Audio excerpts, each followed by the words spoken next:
Good morning, everyone, and welcome to our Sunday message for April 7th of 2024. So, last week we celebrated Easter Sunday, and isn't it awesome that we've come through the entire Easter season? We have celebrated our rising out of our inner conflicts, our judgments, our condemnations, and more. But the question is, or have we? We all know how resolutions work when we make them at the beginning of every year. We want to lose weight. We want to take more time for ourselves. We are absolutely going to read those books that have been piled beside our bed for who knows how long.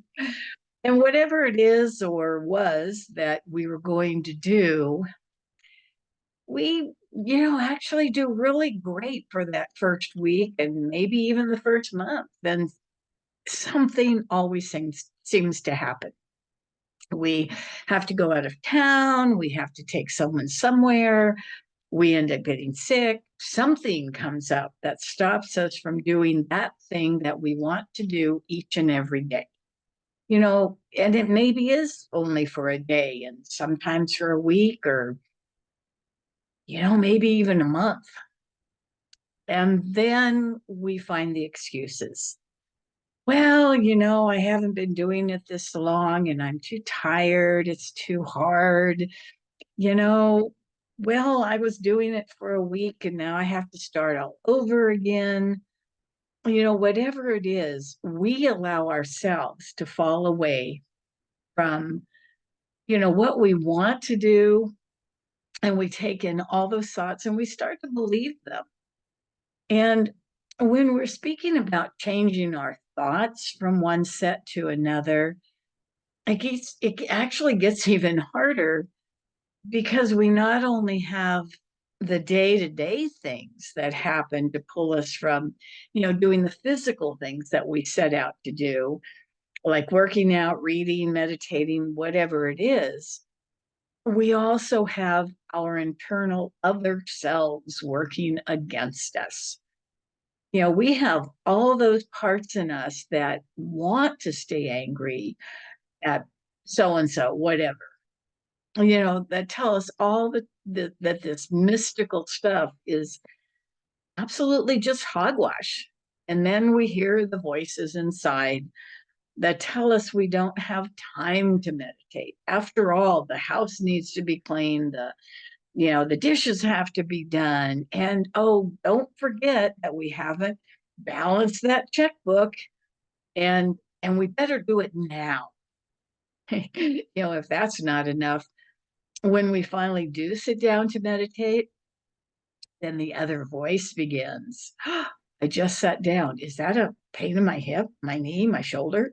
Wow, better concentrate on that so it doesn't get too bad. Oh, and was I putting together that grocery list before I sat down? Did I remember all the veggies for the salad? What about the fruit? I didn't check the fridge.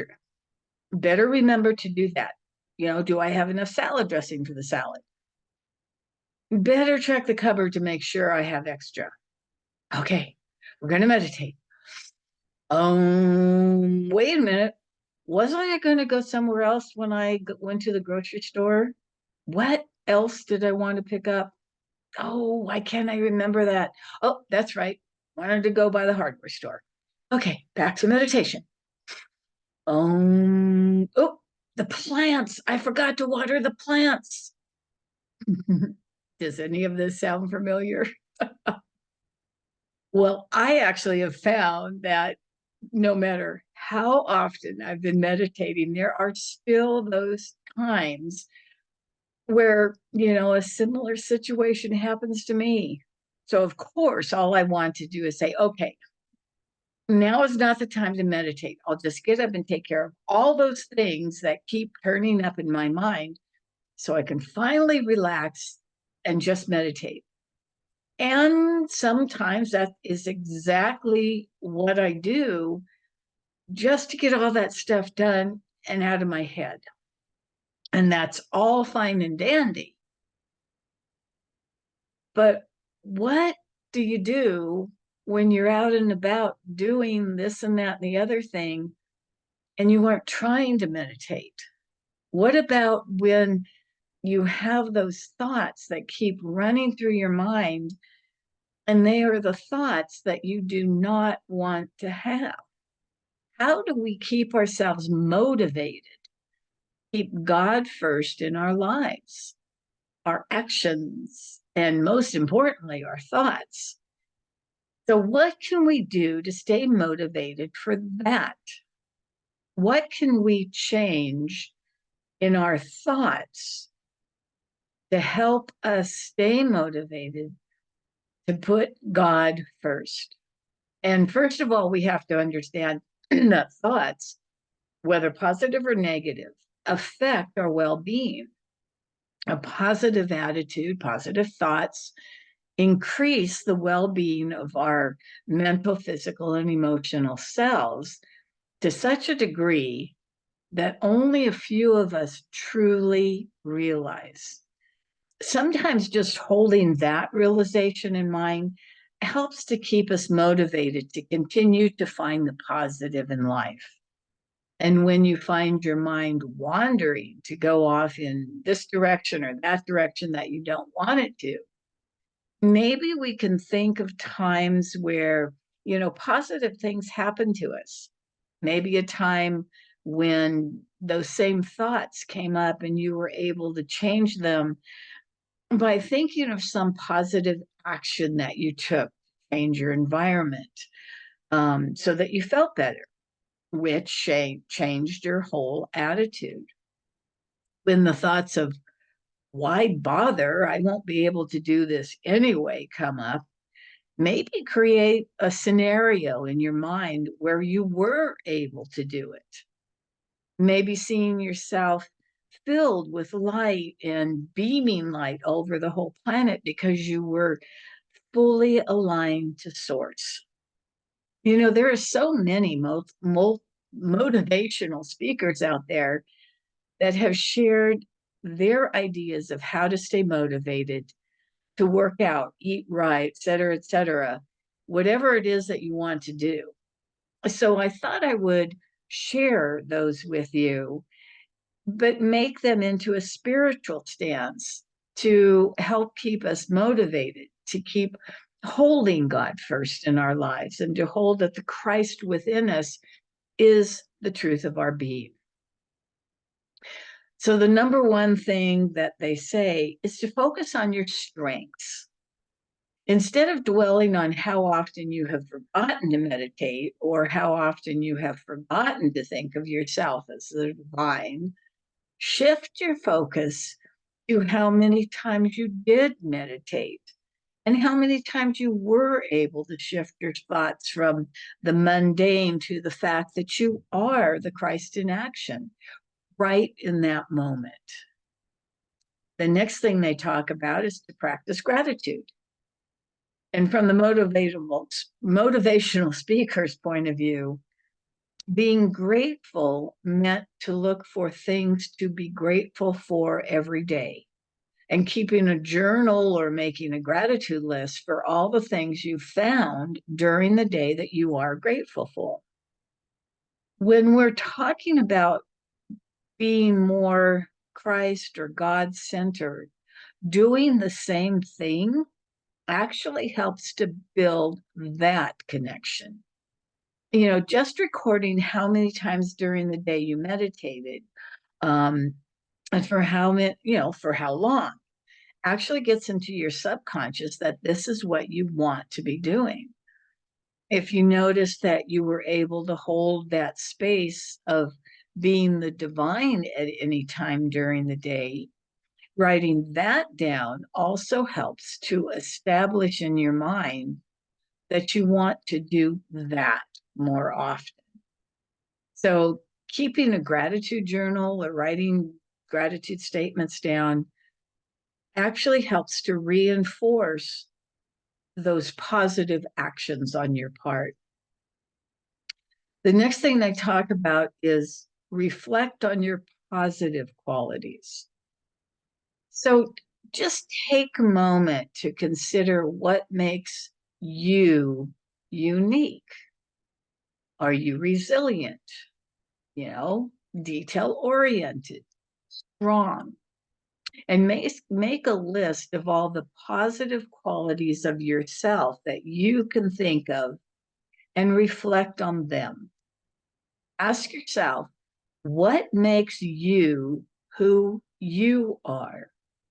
Each of us is a very unique expression of spirit. And so, find all the things about you that make you unique. And as you focus on those, it assists in, actually keeping us motivated to continue to be that unique person. You are a unique expression of God. So build on that. The next thing they talk about is to cultivate self-compassion. Our inner voice has a great tendency to highlight our mistakes and shortcomings. When we practice self-compassion by taking a few moments to treat yourself kindly, carefully, and gently, it makes a huge difference in our lives. We will never be the perfect person in the eyes of that part of us that is the self-critic. When we keep reminding ourselves that we are whole, perfect, and complete just as we are, it helps to eliminate that self-critical part of ourselves. And the more we move past that, the more we are motivated to continue on our path to our fuller comprehension of our oneness with Source. So keep reminding yourself of how many times you have meditated or, reminded yourself that you are the divine doing this or that. And that's why cultivating self-compassion can help improve our mindset. And then they say, prioritize self-care. Believe that you are worth taking care of yourself. So allow yourself breaks, moments of joy, self-care. By taking better care of ourselves, we might actually think about ourselves in more positive ways that help us to have more positive experiences. Self-care might involve taking better care of your body, eating better, maybe just standing outside in the beautiful fresh air, taking deep breaths in, and acknowledging our own personal divinity. The more we realize that we are divine beings, the more we want our physical forms to be healthier, to incorporate more of the divinity that we are. So daily exercise, eating better, all of that are just different ways of doing that for ourselves. The next one is shift your attention. Our brains have a negativity bias, making it easier to focus on negative thoughts. Intentionally redirect your mind away from negativity by practice shifting your attention and intentionally doing that, but gently moving your mind away from negative thoughts. If your mind is going down a rabbit hole and you're, ruminating on something that you said you were going to do but didn't or whatever, put the thoughts on a break by going for a walk, just walking outside, smelling the flowers, focusing on the details of an object in the room, or, maybe even cleaning out one drawer that needs to be cleaned out. just by doing something that helps you to feel better about yourself can help to shift those thoughts. You can also try just stopping and changing the thoughts to remembering that you are the divine in action at that very moment. Even having those thoughts you're thinking, just remembering that you are the divine will shift your thoughts. The next one is be more optimistic. To practice optimism, think about how something might turn out better than expected. Try to imagine the best case scenarios or focus on the good things that may happen in the future. And this shift to optimism can help you stay more positive, which can lead to all sorts of good outcomes. And in our case, just thinking about how your life would be like if you fully knew you were the divine, the Christ on this planet right now, right here and now. And when we begin to move fully into taking in that we are the divine, moves us into the energetic space of all the good that God is and which we are a part of. Greater health, prosperity, joy, love. The list goes on and on. And just imagining our lives like that can truly help us to keep us motivated to do the work that is actually necessary on this journey. And finally, try doing a loving kindness meditation. Now, this type of meditation involves actually generating love and compassion, first of all, toward yourself, and then out to people that are close to you, and then out to others in your community, and then finally out toward all beings. Doing a loving kindness meditation can help you get better at creating loving thoughts. The more loving the thoughts, the greater the motivation you have to continue this path until all you are is love itself. This whole idea of keeping ourselves motivated to knowing that we are the Christ in action on this earth is actually critical for our well-being at this time. So hopefully some of the things that I shared today can help to keep you motivated, putting God first, thinking about love, caring, compassion. And when we find ourselves judging or whatever for another person, an event, whatever, is to come back and to remember that we are the divine down here to help change the energy of this planet to a planet of love. And cultivating a positive mindset and keeping motivated in whatever way you want to is actually an ongoing process. So be patient with yourself and practice these strategies constantly and consistently as often as you can remember to do so. So thank you all for listening to this message today. I really appreciate it. I appreciate each and every one of you. So take care, everyone. God bless.